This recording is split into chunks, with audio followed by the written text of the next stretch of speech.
नमस्कार, धीरज sir commerce classes में आपका एक बार फिर से हार्दिक स्वागत है। यहाँ पर क्वेश्चन नंबर 7 रीडर्स चॉइस की बुक है कक्षा 12 के विद्यार्थियों के लिए। क्वेश्चन नंबर 7 है डिसोल्यूशन ऑफ पार्टनरशिप फर्म, यानी साझेदारी फर्म का समापन या विघटन। चलिए शुरू करते हैं। यहाँ पर अगर आप देख रहे हैं तो 30 जून 2020 को एक्स, वाई और जेड का आर्थिक चिट्ठा निम्नलिखित था। उस दिन उन्होंने अपनी फर्म को विघटित करने का निश्चय किया। यहाँ पर रोकड़, देनदार, स्टॉक, औजार, मोटर कार, मशीनरी, भवन, ये तो इनकी संपत्तियाँ हैं। और लाइबिलिटी साइड में देखेंगे तो क्रेडिटर है, पूंजी है, बस बैलेंस शीट का टोटल ओके हो गया है।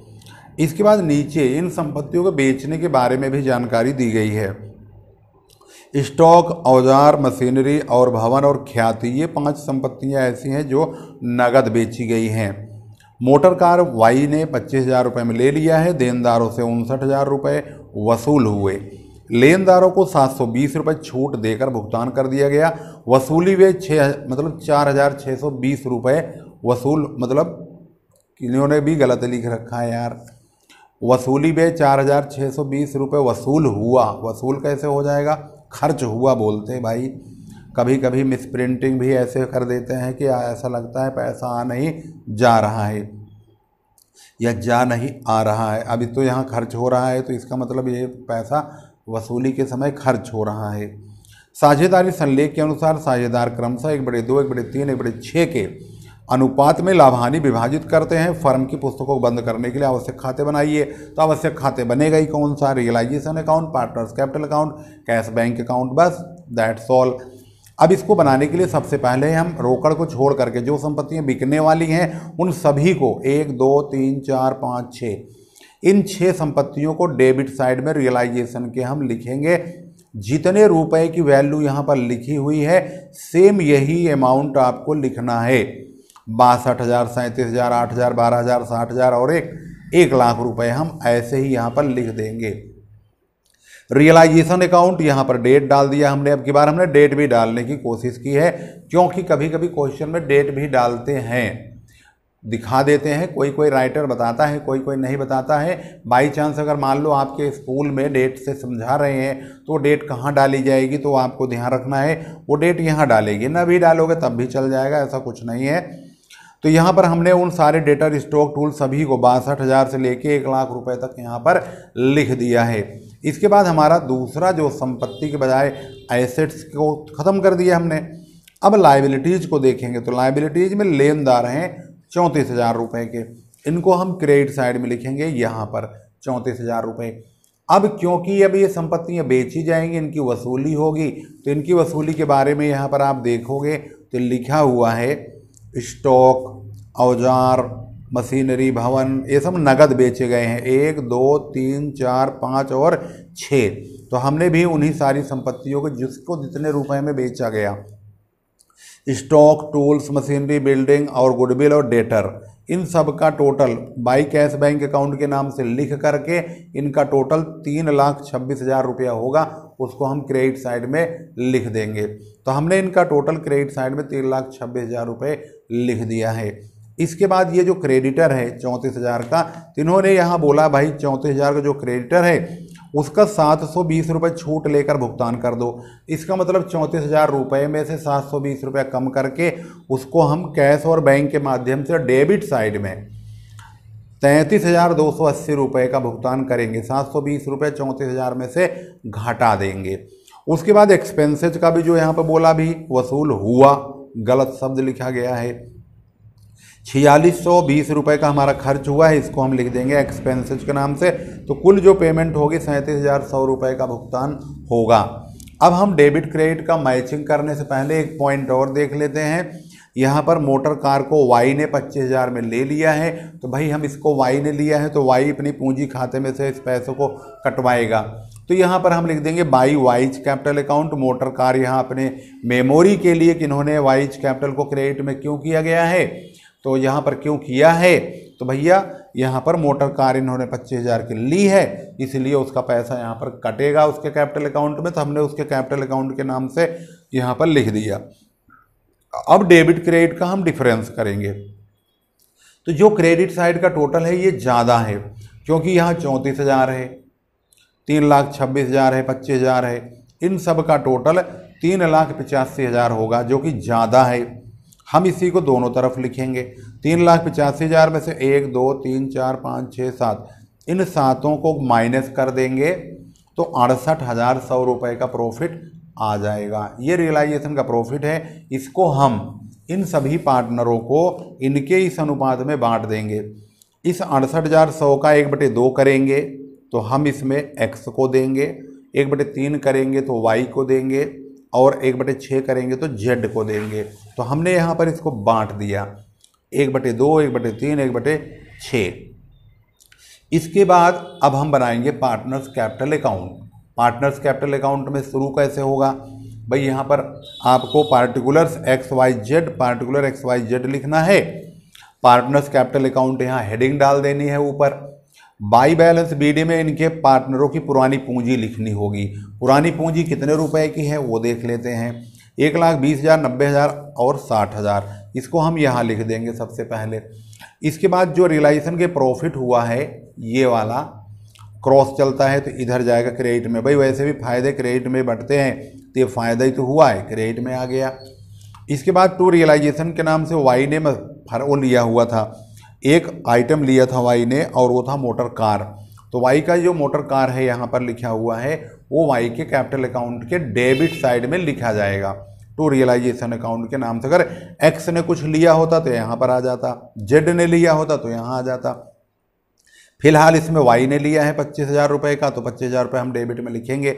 अब बैलेंसिंग करेंगे। एक्स का टोटल 1,54,050 होता है, इसी को यहाँ और यहाँ लिखेंगे। इसमें से यहाँ पर कुछ होता तो घटाते, जब कुछ है ही नहीं तो कैश और बैंक के माध्यम से पेमेंट कर देंगे। तो कैश और बैंक के माध्यम से हम एक्स को 1,54,050 रुपये का भुगतान करेंगे, वाई को 1,12,700 रुपये का पेमेंट होना है टोटल। 25,000 रुपये कट जाएगा तो 1,87,700 रुपये का भुगतान करेंगे। जेड का टोटल 71,350 है, यही यहाँ लिखेंगे, यहाँ कुछ काटना कूटना नहीं है। तो भैया 71,350 का इनको भुगतान करके इनका भी वारे न्यारे कर देंगे। इसके बाद हम बनाएंगे कैश और बैंक अकाउंट, जिसमें हम ये चेक करेंगे किसको कितना रुपया मिलेगा और उसका हिसाब फाइनल कैसे होगा। सबसे पहले कैश बैंक में टू बैलेंस BD से हम पुरानी जो कैश होती है या बैंक होता है उसका बैलेंस लिखते हैं। तो जो पुराना कैश बैंक है वो है 25,000 रुपया, इसको लिखेंगे। तो हमने सबसे पहले इसी को लिख दिया 25,000 रुपया। इसके बाद टू रियलाइजेशन के नाम से हमने वसूली जब हुई थी, नीलामी हुई थी, ये सारी संपत्तियों को बेचा गया था, तो 3,26,000 प्राप्त हुए थे नगद। तो इसी नगद वाले अमाउंट को हम यहाँ पर लिख देंगे कि इनको भाई कितने रुपए यहाँ पर वसूल हुए, तो 3,26,000 आए। इसके बाद पेमेंट करेंगे। 3 पेमेंट तो यहाँ रखी हुई है, एक्स को, वाई को, जेड को, ये 3 पेमेंट। चौथी पेमेंट यहाँ पर है रियलाइजेशन अकाउंट में हमने यहाँ पर क्रेडिटर का और एक्सपेंसेस का भुगतान किया था 37,900 का। तो इन तीनों को एक्स का, वाई का, जेड का, तो पूंजी हो गया और ये रियलाइजेशन एक्सपेंसेस का भुगतान हो गया। टोटल हो गया हमारा 3,51,000। डेबिट में भी 3,51,000 और क्रेडिट में भी 3,51,000। इस प्रकार से कैश और बैंक भी तैयार हो गया है। तो यहाँ पर आप देख सकते हैं cash bank account, partners capital account और यहाँ पर रियलाइजेशन अकाउंट, जो कि हमने बहुत ही अच्छी तरह से बनाया है। क्वेश्चन देखो 9 मिनट तैयार, यही पी गया। अब हम बनाते हैं अगला क्वेश्चन नंबर है 8। इसमें आप एक यूनिक क्वेश्चन देखेंगे, इसमें बैलेंस शीट वगैरह कुछ नहीं है, यह मेमोरेंडम वाला क्वेश्चन है। आ और बा ने साझेदारी समाप्त करने का निश्चय किया, संपत्ति की बिक्री से 75,000 रुपये वसूल हुए। दायित्व जो इनके हैं विविध लेनदार 45,000, आ से लिया हुआ ऋण 20,000, आ की पूंजी 10,000, बा की पूंजी 15,000। आ और बा 3/4 1/4 के अनुपात में लाभ हानि का वितरण करते हैं। आवश्यक खातों द्वारा दिखलाइए कि वसूली गई रोकड़ किस प्रकार बांटी जाएगी। तो मतलब कहने का ये भी वही तारा ताम झाम करवा रहे हैं, लेकिन इन्होंने क्योंकि संपत्तियों की यहाँ वसूली बता दिया है, लेकिन वो संपत्ति है कितने की ये तो पता ही नहीं है। इसके लिए हम क्या करेंगे, इनका एक मेमोरेंडम बैलेंस शीट बनाएंगे, क्योंकि इन्होंने अपनी लायबिलिटी की सारी चीज़ें लिखी हुई है। तो हम इनका मेमोरेंडम बैलेंस शीट जब बनाएंगे तो कुछ इस प्रकार से मेमोरेंडम बैलेंस शीट का फॉर्मेट आपके सामने जैसे है ऐसे ही दिखाई दिया जाएगा। अब यहाँ पर देखेंगे क्रेडिटर 45,000, तो हमने लिख दिया क्रेडिटर 45,000। इन्होंने लिखा आज से लोन 20,000 का, तो हमने लिख दिया भाई AK लोन 20,000। फिर इन्होंने कहा और बाकी पूंजी, तो और बाकी पूंजी हमने 10,000 15,000 लिख दिया, 25,000 हो गया, टोटल हो गया 90,000 रुपया। अब इन्होंने कहा कि सारी संपत्तियों जो होती हैं उन संपत्तियों को जानकारी तो इन्होंने दिया नहीं है। तो हमारे पास जो लायबिलिटी बैलेंस शीट का एक वसूल है, जितनी लायबिलिटी का टोटल होता है वही एसेट्स का भी टोटल होता है। तो यहाँ पर जो हमारी लायबिलिटी का टोटल यहाँ पर आपको दिखाई दे रहा है 90,000, यही टोटल एसेट्स का भी टोटल होगा। यानी इनका जो सन्ड्री एसेट्स है वो भी 90,000 का होगा। इसके बाद हम बनाएंगे रियलाइजेशन अकाउंट। तो रियलाइजेशन अकाउंट कैसे बनाएंगे उसको देखिए। यहाँ पर रियलाइजेशन अकाउंट में हम वही सन्ड्री एसेट्स 90,000 का यहाँ पर रखेंगे। ये हो गया। इन्होंने क्रेडिटर बोला हुआ है 45,000 का, तो बाई क्रेडिटर लिख देंगे। इन संपत्तियों को वसूल करके इन्होंने कहा है कि भाई 75,000 रुपये वसूल होंगे, तो भैया 75,000 रुपया हमने यहाँ बाई कैश बैंक के नाम से 75,000 रुपये लिख दिया। इसके बाद हम डेबिट क्रेडिट का चेकिंग करेंगे। उससे पहले हम क्रेडिटरों का पेमेंट इधर डेबिट साइड में करके इनका भी हिसाब फाइनल करेंगे, क्योंकि जिसके बारे में कोई इन्फॉर्मेशन ना हो तो उसका पूरा पेमेंट जाता है। तो क्रेडिटर 45,000 के हैं, तो हम क्रेडिटरों को कैश बैंक के माध्यम से 45,000 रुपये का पेमेंट कर देंगे। अब हमारा जो टोटल है इधर का 1,35,000 है, और इधर का टोटल देखेंगे तो 7 4 11 1 12 1,20,000 ही होता है। तो 1,35,000 में से 1,20,000 माइनस करेंगे तो 15,000 का लॉस आएगा। वो लॉस हम 3/4 और 1/4 में ए और बी को बांट देंगे। तो ए और बी को जब बांट देंगे तो एक जने को 11,250, दूसरे को 3,750 रुपये मिल जाएंगे। इसके बाद हम बनाएंगे पार्टनर्स कैपिटल अकाउंट। तो पार्टनर्स कैपिटल अकाउंट अगर आप देखोगे तो यहाँ लिखा हुआ है partners capital account. By balance BD में हम इनकी पूंजी लिखेंगे। पूंजी कौन सी? भाई इन्होंने जो दिया हुआ 10,000 और 15,000 रुपये की पूंजी और बाकी। इसके बाद हम इनका रियलाइजेशन को लॉस लिख देंगे, वही 15,000 जो अभी हमने बांटा है। जब हम यहाँ देखते हैं कि ए का टोटल हिसाब किताब 10,000 क्रेडिट में है और कुछ है ही नहीं, डेबिट में 11,250 है, इसका मतलब है कि मिस्टर ए को यहाँ पर 1,250 रुपये उल्टे लाने होंगे। तो जब ये उल्टे लाने होंगे तो लेकिन मिस्टर ए ने यहाँ पर 20,000 का लोन भी फर्म को दिया है। तो कोई भी पार्टनर जिसे किसी से लेना हो और फिर उसी को पैसा देना हो तो पैसा कटवाना ही ज़्यादा उचित समझेगा। इसलिए मिस्टर ए ने 20,000 रुपये का लोन अपने कैपिटल अकाउंट में ट्रांसफ़र कर लिया। अब मिस्टर ए का टोटल 30,000 बन जाता है। अब इनका डेबिट बैलेंस कम हो गया, क्रेडिट ज़्यादा हो गया। वैसे लोन कैश और बैंक अकाउंट में आता है, लेकिन यहाँ पर क्योंकि ए की यहाँ पर दुर्दशा होने को तैयार हो गई, क्योंकि ए का डेबिट साइड ज़्यादा आ गया, इनका जो क्रेडिट में पैसा है कम पड़ गया।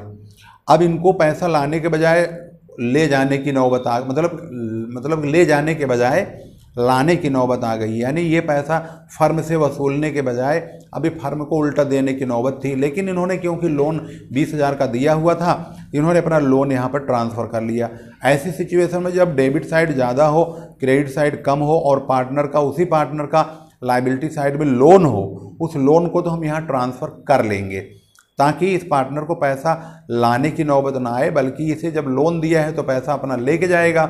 तो 30,000 रुपये का टोटल पेमेंट इनका होता है। ये लॉस जो है कट जाएगा, तो इनको हम 18,750 रुपये पेमेंट करेंगे। बी का पेमेंट 15,000 है, लेकिन 3,750 का लॉस कट जाएगा, और फिर जब लॉस कट जाएगा तो इनको 11,250 का ही भुगतान करेंगे। 15,000 ज़्यादा है, इसी को हम यहाँ और यहाँ लिख देंगे। अब पहुँचते हैं हम कैश और बैंक अकाउंट में। कैश बैंक अकाउंट क्या बोलता है? अब हम पहुँचे हैं कैश और बैंक अकाउंट में। तो कैश और बैंक में सबसे पहले बैलेंस BD। तो भाई बैलेंस BD तो नील ही है, क्योंकि इनके पास बैलेंस BD का पुराना कोई कैश तो दिया ही नहीं है। वसूली में जो संपत्तियाँ वसूल हुई थी 75,000 की, ये वाली हम इसी को ही रख देंगे। हमारे पास टोटल 75,000 रुपया आ गया।